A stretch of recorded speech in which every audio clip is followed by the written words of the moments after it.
Hi, my name is Jenny and this is Julia. We're both registered dietitians and today we're here with our friend Bill. We're going to do some cooking in the kitchen. Hi ladies, what are we cooking today? So Looks like we today, get Bill, lots. we are going to make a healthy chicken, barley, and vegetable soup. And the goal with this soup today is to show how easy it can be to make a balanced meal that contains a great source of protein, lots of fiber from our vegetables and our barley, and that also is something that we can make up maybe once at the start of the week and then have on hand to portion out throughout the week for lunches and suppers as we like. So what we have in the pot now is we have 3 containers of just a low sodium chicken broth. So let's pour the remaining amount in there.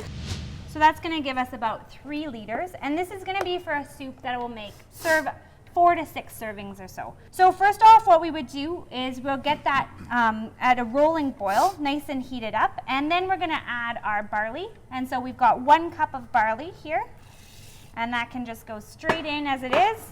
So a good source of fiber. We pre-measured 1 cup of barley.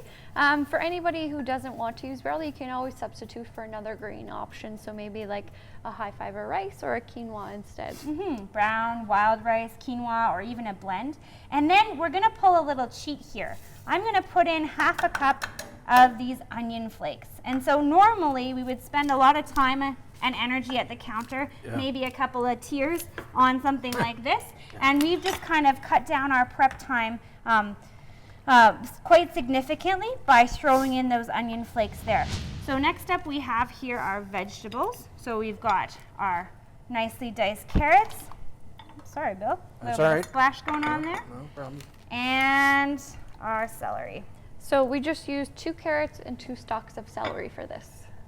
So you can put other vegetables in there as well if you wanted, or anything else you could. Any Sure kind can. you wish. What we have today is a frozen blend of vegetables, but if you have any canned veggies on hand too, feel free to throw those in. Yeah, so we've got the diced carrots and celery, and that's a nice flavor base. It's going to really build the flavor nicely in our pot there. And then on top of that, to get even more vegetables, we're going to add our frozen vegetables here. And so we can just add about 3 cups worth of frozen mixed vegetables, and that's going to make this soup really, really, really high in nutrition. So then next up we have our chicken, and we used another time-saving trick to make this chicken as well. So as Bill saw me doing earlier there, we started with a whole rotisserie chicken. Then we made some cuts into it and separated the legs and the back from the breast. We took the breast meat and we removed the skin from that breast meat, and then we diced the breast meat up into about 2 cups of diced chicken here. This is a great solution. Both Jenny and I use at home often. And even if just using a rotisserie chicken and any other purpose, it's always a good idea to remove the skin just because it is more saturated with fat, and depending on which seasonings are used, it can be quite higher in sodium too. So always a good idea to remove the skin from chicken. So of course, if you were to do a big Sunday roast and you had chicken or turkey or ham left over, you could include that as well. But this is a way to have a really rich, flavorful soup without needing to do all that pre-cooking of the meats. And so lastly, for a little bit of extra seasoning, can you just pass me the measuring spoons there? We're going to add a little bit of herbs. Now you can do anything that you like. Rosemary and onion is always a lovely combination for a chicken vegetable soup. So we'll just put in a full teaspoon of dried rosemary there.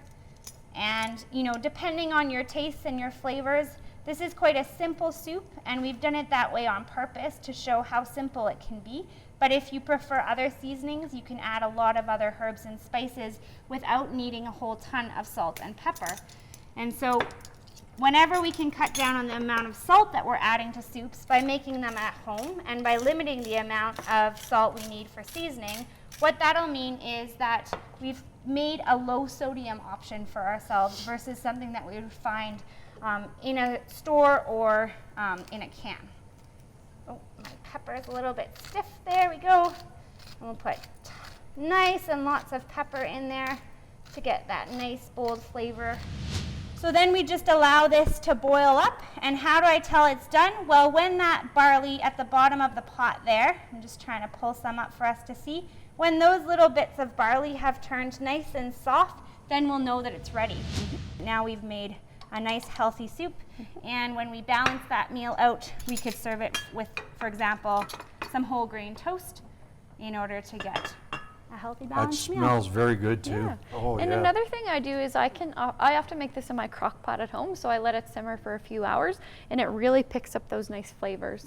Yeah, it makes a big difference. And a crock pot is even more of a time saver, so that you can get this going and leave it for a couple of hours on low, and you come back and your whole house smells delicious.